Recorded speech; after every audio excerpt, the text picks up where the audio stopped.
Hi! This is డీజేఎల్. ఈరోజు మనం round నెక్‌కి స్కాలప్స్ ఎలా డిజైన్ చేసుకోవాలో చూపిస్తాను. దీనికి నేను 2 ఫోల్డ్స్ చేసుకునే పేపర్‌ని నేను షోల్డర్‌కి 2 ½ తీసుకుంటున్నాను. నెక్ విడ్త్ 3 ఇంచెస్ తీసుకుంటున్నాను. 2 ½ కంటే ఎక్కువే తీసుకోవచ్చు. కానీ స్కాలప్స్ అంత బాగా కనిపించవనమాట. మూసేసినట్టు అయిపోతది. అందుకే 2 ½ సరిపోతుంది. మనకి విడ్త్ కూడా బాగా నీట్‌గా అనిపిస్తుందనమాట. 3 ఇంచెస్ తీసుకొని డీప్ నేను 6 ఇంచెస్ తీసుకుంటున్నాను. ఇప్పుడు చూడండి 3 ఇంచెస్ విడ్త్ పెట్టేసుకొని 6 ఇంచెస్‌తో బాక్స్ డ్రా చేసేసుకుంటున్నాను.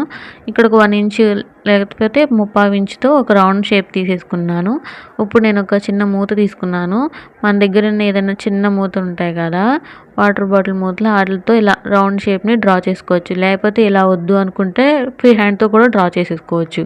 దీనికి మనం కొంచెం పెద్ద సైజ్ తీసుకుంటే స్కాలప్స్ అనేవి ఖర్చుపోంగా మనకి చిన్నగా వస్తాయన్నమాట. నీట్‌గా ఉంటది. ఇప్పుడు మనం స్కాలప్స్‌ని కట్ చేసేసుకుందాం చూడండి. స్కాలప్స్ కట్ చేసుకునేటప్పుడు కొంచెం నీట్‌గా కట్ చేసుకోవాలి. లేకపోతే ఫ్లాట్ అయిపోతుంది. మనం ఇది ఖర్చు చూసుకొని కట్ చేసుకొని క్యాన్వాస్ యూజ్ చేస్తే చాలా మంచిది. స్కాలప్స్‌కి ఎక్కువ క్యాన్వాస్ యూజ్ చేసుకోవాలండి. అప్పుడే స్కాలప్స్ అనేవి బాగొస్తాయి. సేమ్ ఇలాగే వీ నెక్ కూడా మనం స్కాలప్స్ పెట్టి డిజైన్ చేసుకున్నామండి. అవి మన ఛానల్‌లో ఉన్నాయి. చెక్ చేయండి.